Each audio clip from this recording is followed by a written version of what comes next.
વડોદરા સંસ્કારી નગરીમાં પીએમ મોદીનું ઉમળકાભેર સ્વાગત. 10 મિનિટમાં રોડ શો પૂર્ણ. પ્રધાનમંત્રી પર ફૂલોનો વરસાદ. વંદે માતરમના ગીત સાથે પીએમ મોદીને વધાવ્યા. કારમાંથી બહાર આવીને પીએમએ લોકોનું અભિવાદન ઝીલ્યું.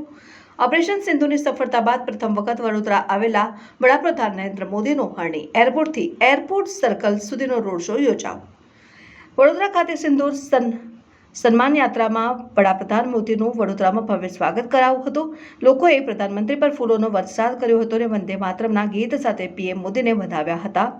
દરેક નાગરિકના હાથમાં તિરંગો લહેરાયો હતો. ઓપરેશન સિંદૂર બાદ પ્રથમ વખત વડાપ્રધાન નરેન્દ્ર મોદી આજથી 2 દિવસીય ગુજરાત પ્રવાસે છે, ત્યારે તેઓ દિલ્હીથી સૌ પ્રથમ વડોદરા એરપોર્ટ પર આવી પહોંચ્યા હતા, જ્યાં મુખ્યમંત્રી ભૂપેન્દ્રભાઈ પટેલ અને કેન્દ્રીય જળશક્તિ મંત્રી સી.આર. પાટીલ સહિત અન્ય મહાનુભાવો દ્વારા તેમનું ભાવભર્યું સ્વાગત કરવામાં આવ્યું હતું. તે બાદ તેઓએ ટૂંકા રોડ શોમાં ભાગ લીધો હતો. જૂના એરપોર્ટથી લઈને એરફોર્સ સ્ટેશન સુધી આશરે 1 કિલોમીટર સુધી રોડ શો ચાલ્યો. 10 મિનિટમાં રોડ શો પૂર્ણ થઈ ગયો હતો, જેમાં તેમણે કારમાંથી બહાર આવીને લોકોનું અભિવાદન ઝીલ્યું. ત્યારબાદ તેઓ દાહોદમાં આયોજિત કાર્યક્રમમાં ભાગ લેવા માટે હવાઈ માર્ગે રવાના થયા હતા. આ તકે વડોદરા એરપોર્ટ પર ગૃહ રાજ્યમંત્રી હર્ષ સંઘવી, મેયર પિંકીબેન સોની, મુખ્ય સચિવ પંકજ જોશી, રાજ્યની પોલીસના વડા વિકાસ સહાય કલેક્ટર અનિલ ધામેલિયા તેમજ શહેર પોલીસ કમિશનર નરસિમ્હા કુમાર પણ ઉપસ્થિત રહીને વડાપ્રધાન નરેન્દ્રભાઈ મોદીનું શાનદાર સ્વાગત કરવામાં આવ્યું હતું.